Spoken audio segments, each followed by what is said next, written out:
Lower Maner డ్యాంలో పూర్తి స్థాయిలో నీటి మట్టం రిజర్వాయర్ మరి రావడం జరిగింది. రిజర్వాయర్లో దానికి మేము ఇవాళ కాంగ్రెస్ పార్టీ తరఫున ప్రభుత్వం తరఫున మరి మేము పూలు జల్లి ప్రజలకు కూడా శుభాకాంక్షలు తెలియజేస్తాను. రాబోయే వేసంగి పంటకు అదేవిధంగా నీటి కొరత లేకుండా పూర్తి స్థాయిలో నీరు సరిపోయే విధంగా ఇలా డ్యామ్ పూర్తి స్థాయిలో నిండింది. అదేవిధంగా కరీంనగర్కు సంబంధించి కూడా భవిష్యత్తులో ఎటువంటి మరి నీటికి కొదవ లేదు. రైతులకు కూడా రాబోయే వేసంగి వరకు ఎటువంటి ఇబ్బంది లేనటువంటి పరిస్థితి తెలియజేస్తూ దీనికి మరి ప్రకృతి ఇలా సహకరించడం వల్ల ఇది సాధ్యమైంది. కొన్ని పరిస్థితులలో అక్కడక్కడ వర్షాలు బాగా భారీ వర్షాల వల్ల కొంత పంట నష్టపోయింది వాస్తవం. దానికి ప్రజలు ఇబ్బంది పడితే తప్పకుండా రైతులను ఆదుకోవాలన్నటువంటి చిత్తశుద్ధితో ఇలా ప్రభుత్వం ఉంది. ప్రజాపాలనలో అన్ని రకాలుగా ఆదుకుంటూ అదేవిధంగా రైతులను ఏ విధంగా ఆదుకోవాలన్నటువంటి చిత్తశుద్ధితో ఇలా ప్రభుత్వం పనిచేస్తూ ఉంది.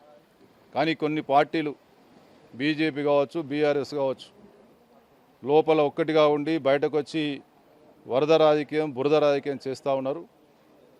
ఎప్పటికి కూడా గతంలో మీ అనుభవం మీరు ఏ ఒక్కరోజు కూడా పట్టించుకొని మీరు పంట నష్టం ఇస్తామని చెప్పి రూపాయి అయిన వాళ్ళు మీరు ఇవాళ వరద బురద రాజకీయం చేస్తే ప్రజలు మిమ్మల్ని నమ్ముతారు అనుకుంటుంది పొరపాటు. గత 10 సంవత్సరాలుగా మీరు ప్రజలను ఏ విధంగా ఇబ్బంది పెట్టిననేది ప్రజలందరికీ తెలుసు. కాబట్టి ఇటువంటి వరద బురద రాజకీయాలు బంద్ చేయమని చెప్పి కోరుతా ఉన్నాం. అదేవిధంగా కరీంనగర్కు సంబంధించి కరీంనగర్లో నిధులకు సంబంధించి మంత్రులు పట్టించుకుంటలేరు అనేటువంటి వాదన మేయర్ గత కొద్ది రోజుల నుంచి చూస్తూ ఉన్నాం.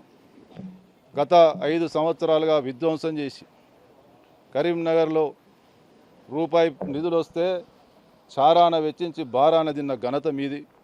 ఇవాళ విధ్వంసం నుంచి ఏ విధంగా ముందుకెళ్ళాలి, ఏ విధంగా ఒక ప్రణాళికాబద్ధంగా పోవాలనేటువంటి ఆలోచనతోటి ఇలా మంత్రులు సిఆర్ బాబు గారు, పొన్నం ప్రభాకర్ గారు, సుడా చైర్మన్గా నేను, మిగతా శాసనసభ్యులు అందరం కూడా ఒక ప్రణాళికాబద్ధంగా ముందుకెళ్తా ఉన్నాం.